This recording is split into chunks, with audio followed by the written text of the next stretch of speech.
Un bon entourage recharge ton énergie. Un mauvais entourage te draine ton énergie. Est-ce que les gens autour de toi t'inspirent ou ils t'aspirent? L'homme est une fréquence qui s'accorde à ce qu'il fréquente. Chaque personne avec qui tu échanges te programme vibratoirement. Tu absorbes leurs mots, leurs émotions, leurs comportements, leurs frustrations, leurs croyances. La bonne compagnie te recharge, la mauvaise te draine. Si tu ne t'aimes pas, si tu ne travailles pas sur toi, si tu ne te pardonnes pas, inconsciemment tu vas attirer un entourage corrompu. Beaucoup de gens finissent dans des relations toxiques parce qu'ils n'ont pas eu le courage de s'aimer. Et malheureusement, si t'es déjà corrompu, tu vas tomber dans un entourage corrompu et ton feu intérieur va s'éteindre. Les âmes lumineuses te poussent vers le haut, les âmes endormies t'alourdissent. Une bonne compagnie te défie, te met constamment à l'épreuve. Elle ne flatte pas ton ego, elle te pousse à te développer, à éveiller ton potentiel véritable.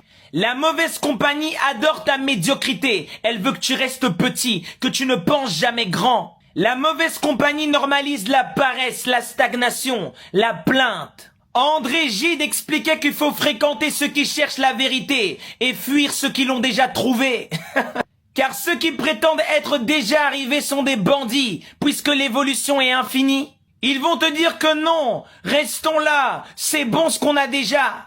Mais en réalité, ce que tu as, tu dois continuer de le développer et l'offrir à la lumière.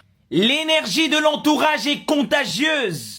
Une conversation avec une personne peut être un soin ou un poison et tu le ressens dans ton corps. Après certaines rencontres, tu rayonnes. Après d'autres, tu te sens vidé, abattu, sans envie. Tout ça, c'est vibratoire. Leur champ s'interpénètre avec le tien. Leurs émotions, leurs pensées colonisent ton champ énergétique. Tu deviens le reflet de ce que tu laisses respirer dans ton champ. Et si tu t'entoures donc d'âmes fatiguées, tu vas finir fatigué aussi. L'initié ne s'entoure pas au hasard. Il discipline son entourage comme il discipline sa pensée et son état intérieur. Il sait qu'une simple présence peut le dérégler de son axe. Il observe comment il se sent après chaque rencontre. Il fait preuve de discernement.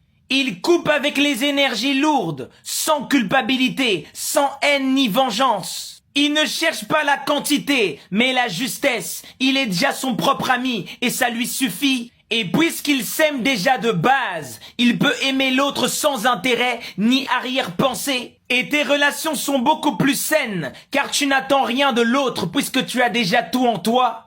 Et c'est là où la bonne compagnie et le bon entourage apparaît, car il est le reflet de ton travail et ton équilibre intérieur. Tu attires des opportunités, des synchronicités harmonieuses. Tu vis dans une énergie d'expansion. Mais en restant avec des plaignants, des âmes qui ont abandonné le combat, tu sabotes ta propre fréquence. La question que tu dois te poser, c'est pas qui m'aime, mais plutôt qui m'élève.